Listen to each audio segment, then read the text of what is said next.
Beelzebub, Beelzebub, Asmodeus, Satanas, Lucifer.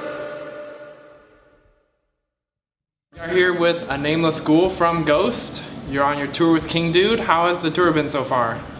Oh, it's been fun and it goes very well actually. It's been fun and it's all good.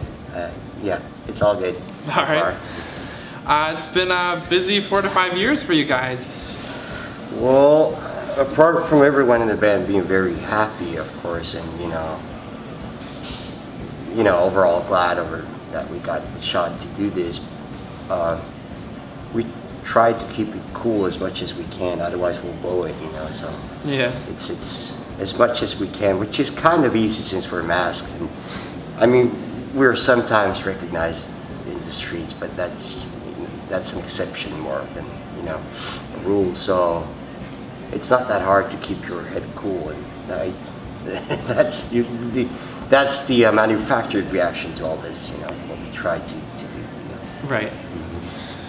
Your most recent release, If You Have Ghost, was produced as well as features drumming by Dave Grohl. Can you explain how you got involved with your band and the EP?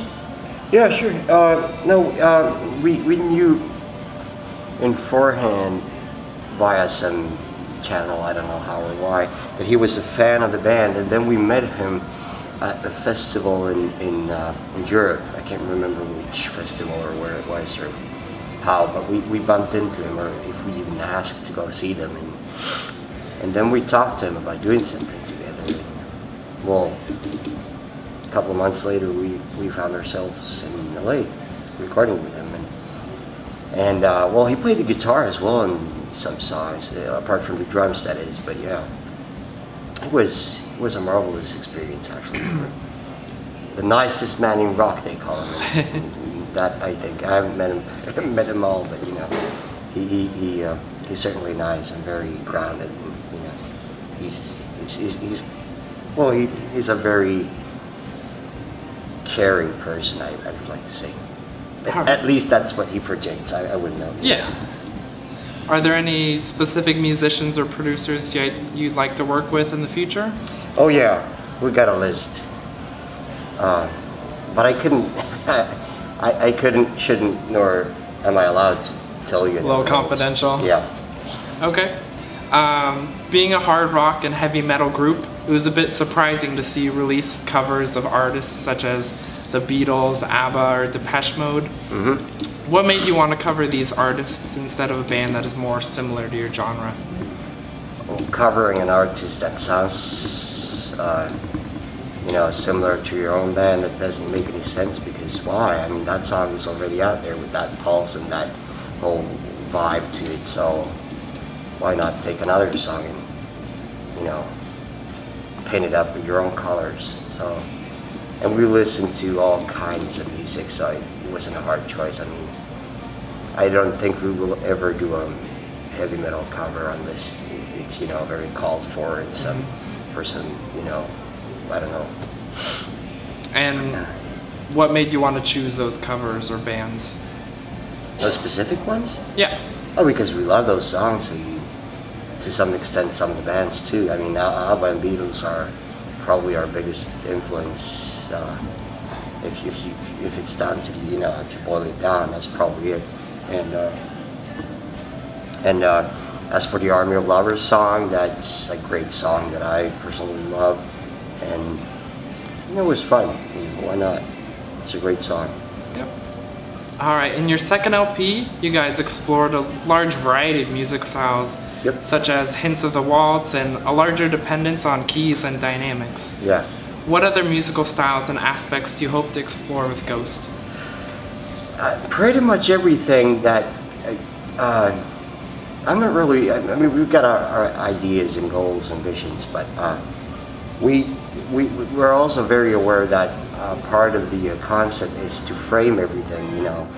To put like a fence around everything. So it's got to be done in a certain manner. We cannot just do whatever we want to, because that will destroy the core of the band. So, and the whole band came to exist by putting out very hard frames. It's got to be this. It's got to sound like this. So, I mean, as far as tonal influences, I don't know. As far as recording, it will probably never sound as modern day rock sounds, you know. So we'll always have a framing for,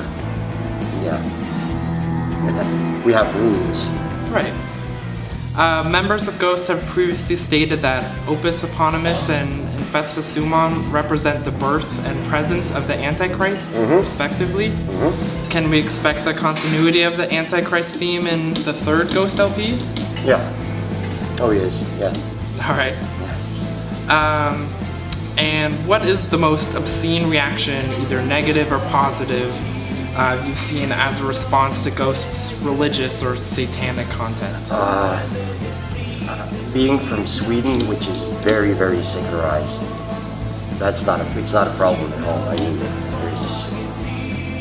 I mean, of course we receive letters, you know, not more than that, but I'd say it's here in the States actually, like not being, when we printed the album, one of the pressing companies didn't want to do it because one of the pictures, old wooden cuts, you know, that we made customer, depicted a guy getting a fellatio, a blowjob from an indoors or whatnot. I mean, I can see that, but come on, what the fuck are you selling at the other end of the spectrum? You're selling fucking guns, people lying on the streets, smoking crack, and people pass them by as they're like demonstrating because Twinkies are not around anymore. I mean, it's like so fucking hypocrite. It makes me want to throw up. It makes me ashamed of doing it. So it's when we get reactions from right-wing Christians in the U.S. makes me want to throw up because look at what they are doing. What is the real downfall? That makes me want to throw up. Do you think making music and pushing boundaries is part of being a band? Yeah, no, undoubtedly so. It is. But I myself don't like when. I mean, I can explain to you exactly what my feelings for music are and whatnot, but never ever. I mean, I don't. I mean, there are so many aspects of it. I mean. Sometimes you want to hear real lyrics from a guy sitting with his guitar that's from real life. Sometimes I want to hear, you know, a theatrical piece. It's not, I don't want to give a normative description of what it is, you know, it's just, it can be anything. And that's a part of it, of course. Okay. Yeah.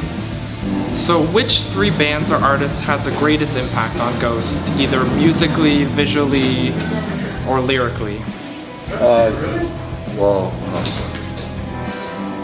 I'd say it starts with the music actually, and that would be probably Beatles and Doors and Pink Floyd actually. So it's that kind of era really. Okay. Yeah. Do you have any more modern day bands that you're following?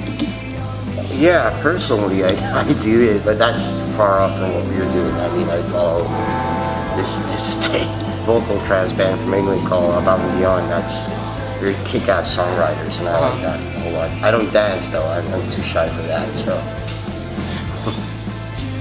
And if you could have an unlimited amount of money, what would be your dream tour? Like, who would you want to tour with? Where would you want to perform? What kind of theatrics would you want to have included? The dream would be to have like a massive, you know, not your own festival, but maybe a big tent with all the props you could possibly think of.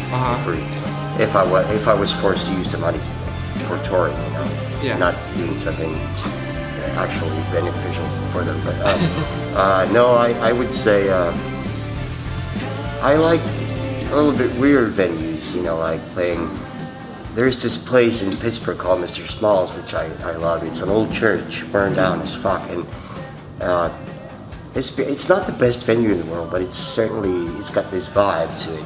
And I would like to play places that's not really used as venues, so you set up everything, you know, in the middle of you know, in the middle of the mountains or in the desert or something like that. Yeah. Odd places that's kind of revive to them naturally, and then you just kind of take your shit there and see how it fits. All right. And if you could tour with anyone, who would that be? I don't know, probably my family. Your Just family? have them along. I can't afford that right now. Or not like, I mean, band-wise, you think, well, of course, I would like to tour with them. Well, a lot of bands, I don't know really. But if we were to pick anything, I'd probably go for, well, no, it doesn't really make any sense because the bands I would want on tour are not, you know, it would probably not go well at all with our audience. They would like, what the fuck is It'd be this?" contrasting genres. Very, very. So no, I can't say anything. But no, family and friends, I would like to have them on tour with them. Okay. If possible, yeah. And what is the main message you hope to convey with Ghost? Music is music, and despite our looks, it's not about the clothing. How weird it may sound. No, it's that music is music, and listen to it. I mean, everything. It's up to you. You don't have to follow any, you know, streams or trends if you don't want to. If you like it, you like it. That's it. You know. You guys ever get some of your band members confused with each other on stage or in the Oh, yeah. dressing Oh, yeah. room? Oh, it happens. It happens. Not so often because after a while, you get very. I mean, you get quite good at seeing someone's body language. Actually, very good. And there are small details that gives you away as well. You know how, apart from, you know, obviously voice Right. and height, but sitting down on a sofa, of course, you know, everyone looks kind of the same. There are small details though that can give, especially me, away. I tend to wear my rings. I never take them off. Well, sometimes. You know. So, but it happens a lot. Yeah, of course. Are there any other problems you've run into while being dressed up? Like, is there any difficulties while playing? Well, dressed yeah. Starting off, you know, especially for these costumes, we having them made, we had to like alter them time after other because something was too long, too short, or you asked for it too tight or too small, or so it was alterations all the way through, you know, the first month or so. So we have had lots of trouble. You know, I tend to move around quite a bit, but I never felt on stage. You know, I never felt, except this one time, but that was going up on the stage in complete pitch darkness, and I, you know, tripped on my own rope, of course. Yeah, but apart from that, no. The only downside is the you get very hot. Yeah, I bet. Warm. Hot, yeah. All right. About hold on, playing Coachella last year. Was it hot? Yeah. Playing Coachella. It was very hot. It's such a hot. No, it was far from the hottest one we've done, you know, Yeah. but it was certainly, and there was this, you know, desert breeze coming, even hotter air was blowing in. You know, it was hot, but it was doable. The worst part though was afterwards we had the option to walk around and talk to journalists and take photographs for like 2-3 hours in that heat with dresses on. Yeah. That was hot. Oh. And lastly, could you tell us a little bit about what's next to come for Ghost? Yeah. Well, we're gonna record a new album eventually, probably this fall, and it's gonna be. Well, there will be a development from what we're doing, of course. Okay. But, just as we developed for the first and the second album, there will be a new step here, but it's nothing. It's nothing too much. You shouldn't expect techno music from it. Right. No, but as far as we got the whole, it's pretty much worked out already. The artwork ideas, the musical ideas, and most of the songs are done and such. I couldn't tell you much about titles or names or anything, but we're getting there. And like you said, it's following the Antichrist Oh yeah, theme as well. oh yeah. It is. It's going to be the third part in these, you know, in this whole scenario, and so Yeah, I can tell you too much though, but it will be a third kind of part. All right.